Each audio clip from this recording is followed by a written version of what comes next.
सुप्रभात, good morning, Vande Mataram.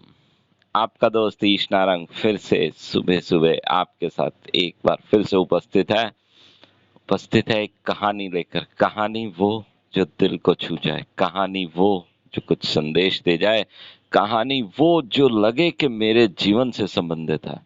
तो आप सब लोगों का स्वागत करूंगा मैं इस सुबह में, और सबसे पहले स्वागत करते हुए आप सबको रक्षाबंधन की बहुत बहुत शुभकामनाएं। आज 22 अगस्त 2021 को रक्षाबंधन की शुभकामनाएं देकर, और आज का दिन है रविवार। रविवार का दिन यानी संडे, संडे यानी फंडे। और फंडे में हम बात करते हैं खेलों की और खिलाड़ियों की। क्यों? क्योंकि संडे खेलने के लिए बना है, फन के लिए बना है, खुशियों के लिए बना है। वैसे हर दिन खुशियों के हैं, और हम तो बात यहाँ करते हैं खुशियों की। खुशियां बांटने की, खुशियां लेने की, खुशियां हासिल करने की, और कैसे हम खुशियों को बढ़ा सकते हैं। बस उन्हीं खुशियों के लिए एक और कहानी आपके पास, आपके साथ लेकर आया हूं। कहानी है एक खिलाड़ी की। एक खिलाड़ी कैसे उसने अपने जीवन में आने वाली चुनौतियों को हराकर खेल की दुनिया में अपना नाम किया, और नाम भी किया, और भारत सरकार से पद्मश्री का अवार्ड भी 2018 में उनको मिला। तो मैं बात करूंगा कहानी में उस इंसान की। उस इंसान का नाम है मुरलीकांत पेडनेकर। मुरलीकांत पेडनेकर 1 नवंबर 1947 को महाराष्ट्र में पैदा हुए, और बड़े होने के बाद उन्होंने आर्मी के अंदर ज्वाइनिंग की, और आर्मी में एज ए जवान वो काम करते थे। आर्मी में जवान तो थे ही थे, साथ में वो खेल भी खेला करते थे, और उनका पसंदीदा खेल था बॉक्सिंग। और इतनी अच्छी बॉक्सिंग उनकी हो चुकी थी, बॉक्सिंग के अंदर उन्होंने एक अच्छे मुकाम को हासिल किया। उस बटालियन के अंदर उनसे अच्छा बॉक्सर नहीं था, और उनकी तैयारी थी कि 1968 के ओलंपिक में मैं बॉक्सिंग में जरूर भाग लूंगा, और वहां से गोल्ड मेडल लेके आऊंगा।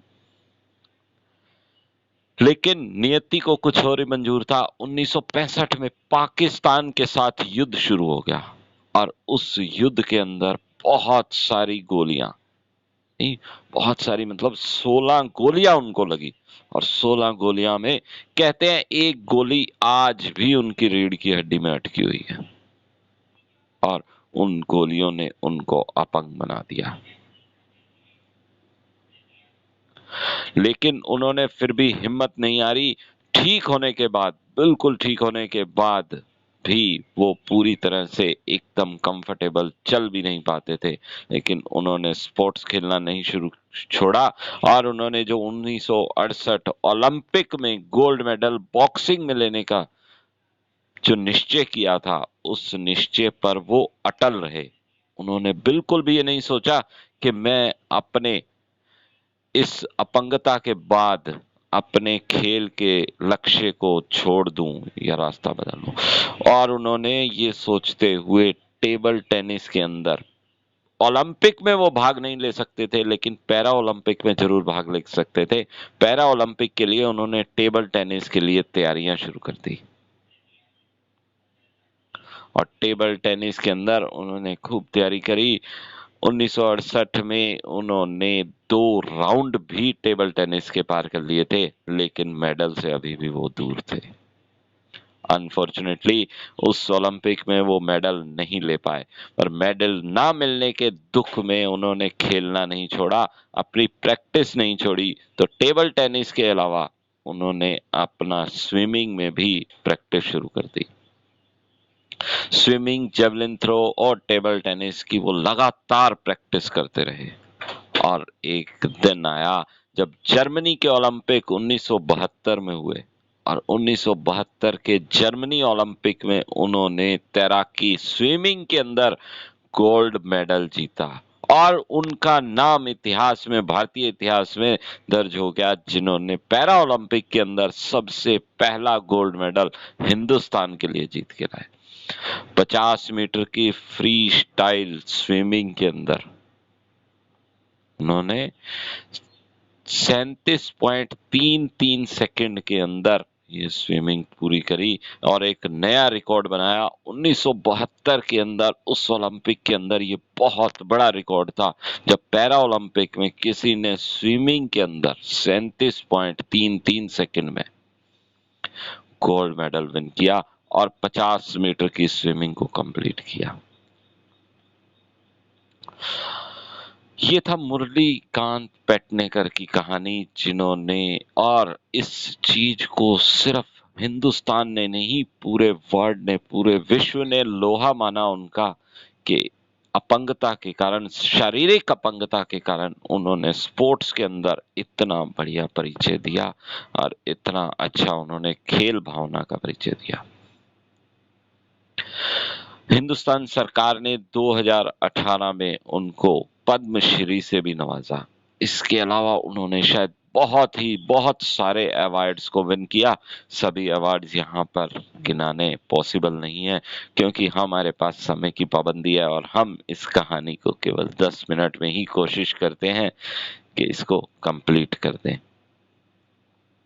अवार्ड के साथ साथ भारतीय कलाकार, फिल्म जगत के कलाकार अक्षय कुमार ने भी उनको बहुत सराहा और अक्षय कुमार के साथ उनका एक बहुत बढ़िया इंटरव्यू अवेलेबल है जहां पर वो उनके पास गए।